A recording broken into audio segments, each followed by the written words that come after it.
Thank you, Mr. Chairman, and thank you, Madam Secretary, for being here.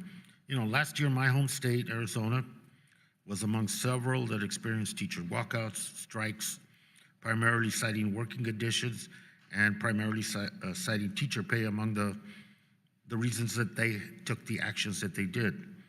I think we know that our nation's educators are grossly underpaid. It varies from state to state. Some states do not provide the support in terms of teacher salaries or have significantly moved to improve teacher salary. We can make the comparisons to other professionals with the same education and technical requirements. Grossly underpaid teachers, classroom teachers are. And I mentioned this and ask you, Secretary Ross, conceptually, do you believe that the federal government should find ways to supplement public school teacher incomes?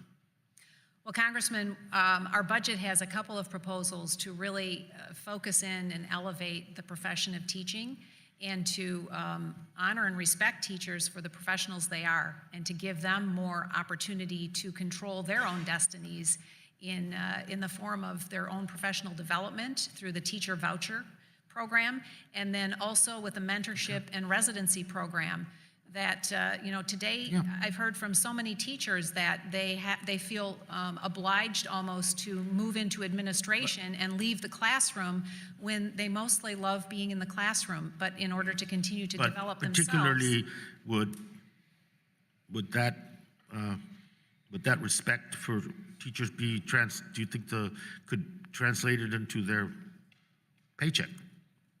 Well, obviously teachers and their the states and local communities have the most direct input into that, but I think we can and should find ways to ensure that teachers have more autonomy and more freedom to do what they do best, and that is to serve students in their classroom, and for great teachers to have the opportunity to teach others. I think my point is that I think they should get more pay, and that in doing so, is there a role for the federal government to help supplement, not supplant, but supplement the income for school classroom teachers? That's discussion for some other time.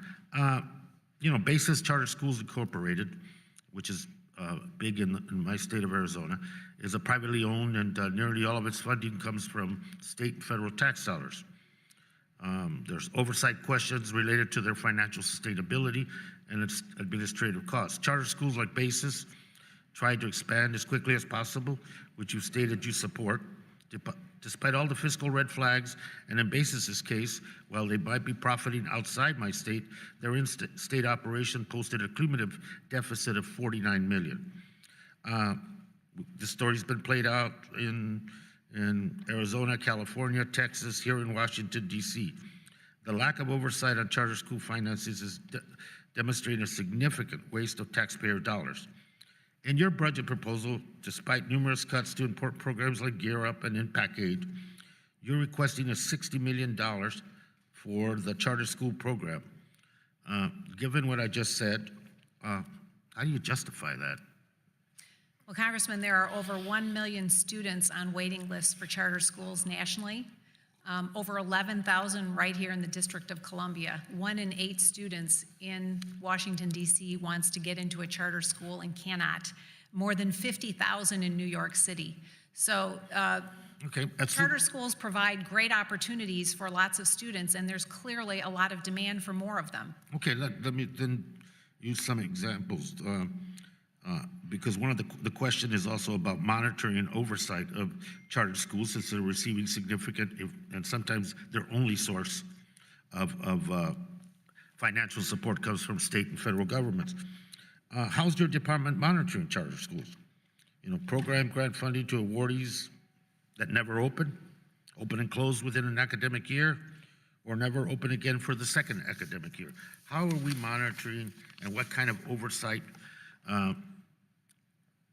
is being done to make sure that if those are anomalies, that those anomalies occur at all, but they continue to occur, the situation keeps coming up, and the issue of monitoring and oversight continues to be a pressing question, and I want to know what direction the department's going on that, given the expansion of support for charter schools.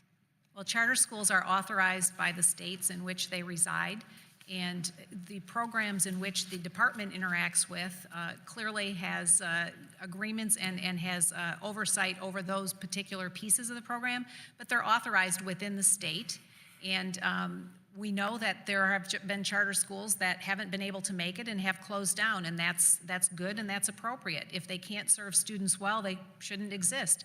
The same should be true of traditional public schools if they can't operate well.